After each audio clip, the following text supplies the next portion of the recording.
The corridors of the Jinmao Crown Hotel in Beijing still echo with unanswered questions. And now, for the first time, a new voice has entered the conversation. A woman identified only as Ms. Zhang, who stayed in the room directly beside actor Menglong on the night of his mysterious fall, has come forward. Her testimony, though brief and trembling, has shaken the narrative to its core. "I heard him," she said. But he wasn't alone. There were two voices, one pleading, the other angry.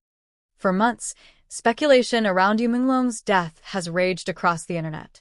Official reports labeled it a tragic accident, a moment of despair or disorientation leading to his fatal fall from the 9th floor. But the fan base never accepted it. Too many details didn't fit. His unreleased projects, the leaked text messages, the missing minutes of hotel surveillance. And now, with Ms. Zhang's revelation, the theory of an accident feels more fragile than ever. She described that night as one she wished she could forget. It was past 11:30 p.m. Beijing time. The hotel's hallway was quiet except for the hum of the air conditioner and the faint sound of television static from distant rooms. Then came the first noise, a loud thump, followed by muffled shouting. It was a man's voice. "I recognized his tone from interviews," she said, referring to Menglong. "He sounded cornered." She paused during the interview, fighting tears. But the other voice, it wasn't his. It was deeper, colder, like someone giving an order. The statement has sent online investigators into a frenzy. Forums that had gone quiet after months of dead ends suddenly reignited. Some claim the second voice might belong to Du Chong, the talent agency executive rumored to have clashed with you over contract disputes. Others believe it could have been a hotel staff member, someone paid to ensure a particular outcome. The new testimony comes amid a wave of recently surfaced hotel maintenance reports showing that room 900 SIX's door lock was manually overridden that same night between 11:27 and 11:30, 1 p.m. Forensic data retrieved from the electronic lock confirms that a staff keycard was used just minutes before Yu's fatal fall.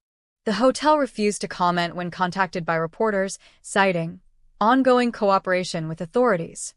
Still, this tiny detail, a keycard entry, and an unidentified second voice, may redefine the entire case. Fans are calling it the 906 mystery, trending on Weibo with over 70 million views in 24 hours. One user wrote, "They can erase footage, but not sound. The walls heard everything." Digital forensics experts reviewing phone evidence recovered from Yu's device also found something eerie. A half-saved voice memo, timestamped 11:34 p.m., was discovered in his deleted files.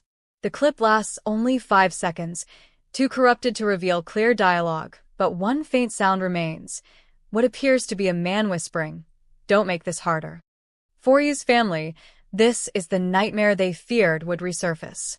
His mother, who recently broke her silence in an emotional interview, said she still dreams of her son calling for help, but no one comes. When told about the neighbor's statement, she reportedly clasped her hands and said, "That explains the scratches." The scratches. A small but chilling piece of physical evidence noted in the initial autopsy report, tiny abrasions along Yu's right forearm, as if he had tried to push someone away. At the time, investigators attributed them to glass shards from the broken window. But forensic experts reviewing the images now argue that the marks were more consistent with a struggle. Online sleuths have also uncovered photos from within the hotel taken days after the incident. One image, shared anonymously, shows the corridor wall between room 905 and 906, repaired and freshly painted. Hotel management claimed it was routine maintenance, but Ms. Zhang insists she saw workers there just hours after police left. "They covered something," she whispered. "I could smell the paint when I checked out that morning." Meanwhile, leaked text messages allegedly sent by Yu to a friend named Lin on the night of his death add new urgency to Ms. Zhang's testimony. At 11:19 p.m., Yu reportedly texted, "He's outside my door again. I don't know what to do." The message was never followed up, and the contact, Lin, has since deleted all social media accounts. Fans have begun piecing together their own timelines. According to a compiled reconstruction based on available CCTV data and digital timestamps, you entered room 906 at 10:56 p.m. and placed a room service order for tea at 11:02. The tray was never delivered. By 11:33 p.m., emergency calls were placed after a thud was heard in the courtyard below. Between those minutes, less than half an hour, something irreversible happened. Ms. Zhang's account fills one of the most critical gaps. Her memory of two distinct voices aligns with the moment Yu's keycard logs show a second access. "I wish I had knocked," she said in tears. "I thought it was just a couple arguing. If I'd called the front desk, maybe he'd still be alive." Since her statement went public, reports have emerged that Ms. Zhang has received anonymous phone calls urging her to let it go. She has now relocated and remains under witness protection. Sources say she provided her full testimony and audio recordings to a private legal team hired by Yu's former manager, Sun Durong, the same man who vowed to get justice, no matter the cost. Netizens are now demanding a reopening of the case. Under the viral hashtag Justice for Menglong, fans are circulating screenshots, audio enhancements, and diagrams of room 906. The phrase "two voices" has become a chilling symbol across comment sections and discussion threads. One post from a verified film critic went viral. He acted in stories where betrayal came from the people closest to him. Now it feels like life copied his scripts. Investigators have yet to release an official statement regarding the new testimony.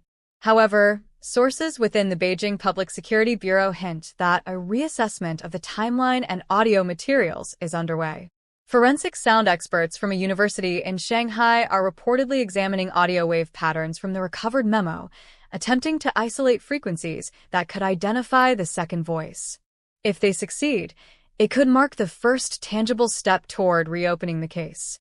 As public pressure mounts, the once quiet hotel has become a site of pilgrimage. Fans leave white lilies at the base of the building every night. Some light candles, others whisper prayers. In the dim glow, one sign stands out. "He wasn't alone that night, we hear you, Menglong." Back in the shadows of her new residence, Ms. Zhang's final words still haunt the investigation.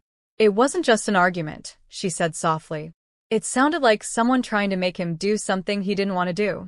If her account is true, then Yu Menglong's death was never a fall, it was a silencing. And somewhere in that hotel, behind painted walls and erased footage, the echo of those two voices may still be waiting to be heard. The neighbor's testimony was only the beginning. Days after her revelation, new fragments began to surface, fragments that suggested what happened between those walls was far more orchestrated than anyone dared to imagine. The sound of two voices arguing wasn't just a moment of conflict, it was a glimpse into the final minutes of a life that ended too suddenly, too cleanly, and far too conveniently. Security sources have confirmed that room 906 was not an ordinary hotel suite. Behind its elegant wallpaper and minimalist decor lay an array of concealed wiring, later traced to surveillance equipment that, according to insiders, was not part of the hotel's standard system. When investigators returned to inspect the site weeks later, they found only holes, small, perfectly circular openings behind the TV mount and another beneath the air conditioning vent. Both had been patched and painted over within 48 hours of Yu's death. A forensic expert, speaking under anonymity, claimed, "Someone had installed external recording devices in that room. We're not sure who authorized it, but the traces are unmistakable. It wasn't amateur work." That revelation casts a disturbing new light on the neighbor's account. If room 906 was wired, then the argument she heard may have been captured somewhere, possibly stored, copied, or even leaked. And if such a recording exists, it would be the single most explosive piece of evidence in Yu Menglong's entire case. Online, fans have started calling it the lost recording. Threads dedicated to analyzing Ms. Zhang's testimony have exploded with theories that the second voice belonged to someone within Yu's agency, that the argument was over a contract breach, a betrayal, or something darker, an ultimatum. Adding weight to these theories is a chilling discovery made by Yu's former stylist, who recently spoke out on a live stream. "That night he called me," she confessed. "He said, They want me to sign something I can't agree to. He was frightened. I've never heard him sound that way. The stylist's comment aligns perfectly with the neighbor's timing of the argument.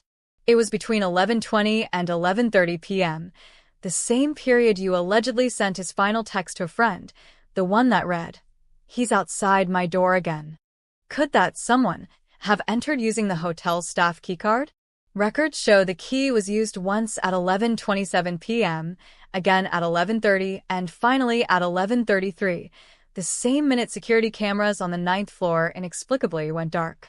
The footage never recovered. The hotel's explanation? A temporary system reboot. Ms. Zhang described hearing a crash immediately after the voices fell silent. It sounded like furniture tipping over, then a pause and nothing, she recalled. Not even footsteps. Just silence.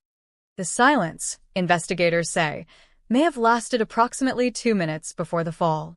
That window of time has now become the subject of renewed investigation, with sources suggesting that you might have been unconscious before he fell or pushed.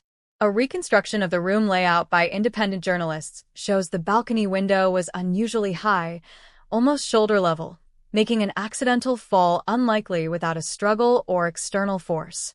More hauntingly, faint handprints were later discovered on the exterior railing, one matching Yu's right palm, the other too smudged to identify. Inside the room, remnants of spilled tea still stained the carpet. The tray he ordered at 11:02 p.m. had been delivered but never touched. On the small writing desk, officers found a page torn from a notebook. Forensic labs have confirmed the handwriting was Yu's. The words, barely legible, read, "It's not safe here." That single line reignited every fear, every suspicion, every unanswered question. Meanwhile, the hotel's management remains under scrutiny. 2 staff members resigned within days of the incident, one from the security team, one from housekeeping. Both left Beijing abruptly, their current whereabouts unknown.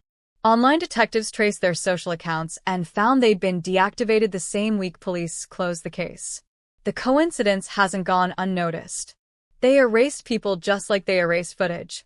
One user commented on Weibo, "You can't silence everyone forever."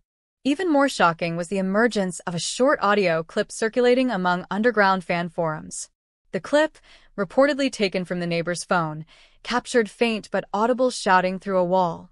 One voice pleading in Mandarin, "Stop, please, I didn't agree to this," followed by a lower, angrier tone that replied, "Then you leave us no choice." Experts have yet to authenticate the audio, but linguistic analysts who examined it noted the tonal patterns matched Yu's speech in previous interviews.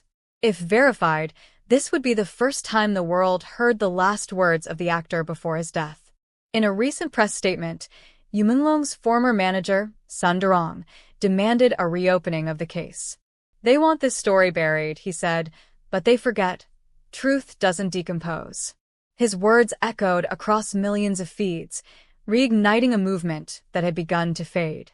Candlelight vigils outside the Jinmao Crown Hotel have returned, brighter and louder than before. Banners reading 2 voices, one truth, flutter beneath the building's facade. Even international outlets have started covering the story, framing it as China's most haunting celebrity mystery. Yet amid all the noise, one question remains unanswered. Who is the second voice? Speculation runs wild, some naming agency executives, others suspecting hotel insiders or jealous associates. A minority even theorized that you had uncovered something larger, financial fraud, perhaps, and that the confrontation was never meant to be seen. In a haunting twist, a newly surfaced report from an independent tech group claims that Yu's phone connected to an external Bluetooth device minutes before his death. Investigators are still tracing its signal origin. Could it be that someone in that room was recording him live? A quiet moment in Ms. Zhang's latest interview reveals what might be the most heartbreaking detail of all. Right before the silence, she said, "I heard a sound that didn't fit. A soft hum, like music but coming from a phone. He was playing something." Analysts later discovered a playlist from Yu's cloud account last accessed that same night. The song playing? Falling Slowly. That eerie coincidence has left fans gutted. Thousands commented on streaming platforms. He was trying to calm himself. He knew. For Ms. Zhang, the memory of those minutes remains unbearable. When I close my eyes, I still hear it. 2 voices. Then 1. Then nothing. She has since turned off her phone and left Beijing indefinitely, her location undisclosed. But before she vanished from public view, she issued one final statement through a private journalist. What I heard was not an argument between friends. It was a warning. Someone wanted him to disappear, and that night, they made sure he did. And so, the question lingers like smoke in the night air. Who silenced you, Menglong? As long as those walls stand, and those faint echoes remain, his story refuses to fade. The truth, buried under paint, edits, and silence, is still whispering, waiting for the world to finally listen.